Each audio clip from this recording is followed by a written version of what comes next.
You're watching ABC4 News, celebrating 75 years. On this first night of 2023, ABC4's Craig Worth is taking us all the way back to 1948, when our station hosted a live New Year's Eve party from the studio. It's tonight's Worth Watching. Well, in the 1940s, people had no trouble finding a way to bring in the new year, as in these photos from the Hotel Utah. Nor did they have any trouble finding hats, or noisemakers, or places to dance, or food to eat. The only trouble was finding a place on the table to put your food. At least you had a place for your hat on your head. But on December 31st, 1948, Utahns found a new tradition never done here before. It was spending New Year's Eve watching television shows all about New Year's Eve, a tradition that is now a common way to welcome in the new year. Wish nobody can deny. Hey, Mal, not my ear. Gee, where's Jack? Where's Jack? I want to wish him a Happy New Year. Now we know Utah had New Year's shows from the network by the 1950s, but not in 1948. It was up to Channel 4 to put on the first New Year's TV show ever in Utah. Oh, but back then, Channel 4 pulled out all the stops for New Year's.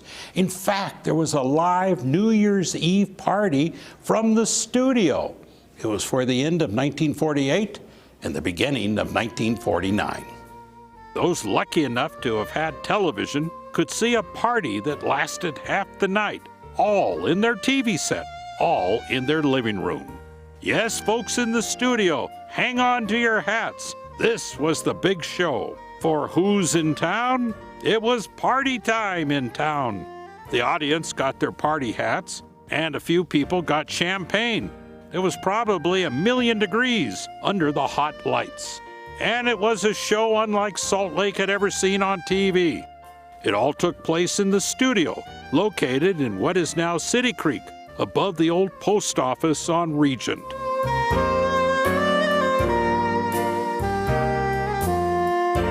Channel 4 music director Maestro Eugene Jelesnik played with the Channel 4 band. And it was magic.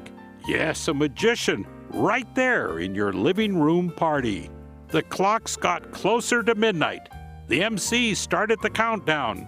It would be a tradition of watching TV New Year's shows that we still observe. And the old spirit of 1948 was about to turn the year over to a little kid of 1949, right in front of you on Channel 4. The control room had it timed perfectly. Even the person on the lights had them following the action.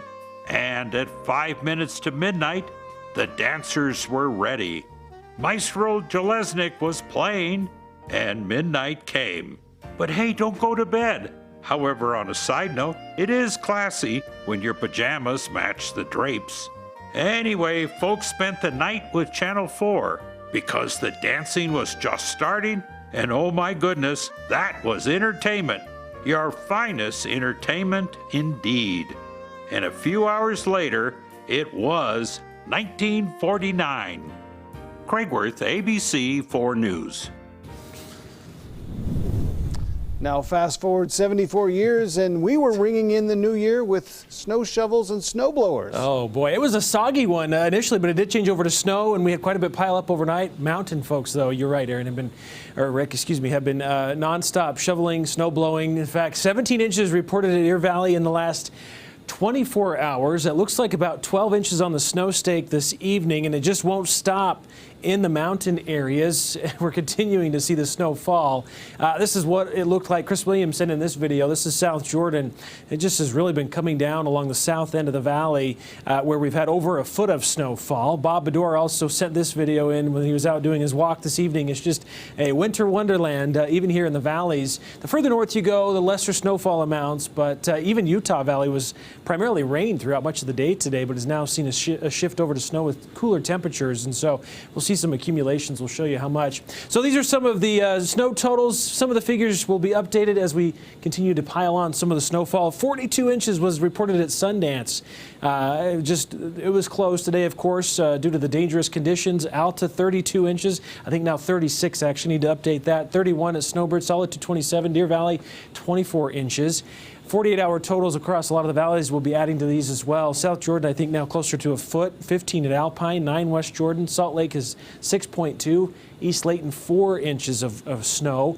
We actually had record precipitation at the Salt Lake airport with the combination of rain and snow. We've been about 0.86, so almost an inch of moisture today. It's been incredible. Of course, avalanche conditions are very high. They're extreme, if not high, for all of the Utah mountain areas due to the heavy snowfall. So you want to avoid steep terrain. This is through 6 o'clock tomorrow morning, but don't think that's just going to shut off any avalanche concerns. They're going to continue, I think, to remain considerable, if not high, throughout the remainder of Monday.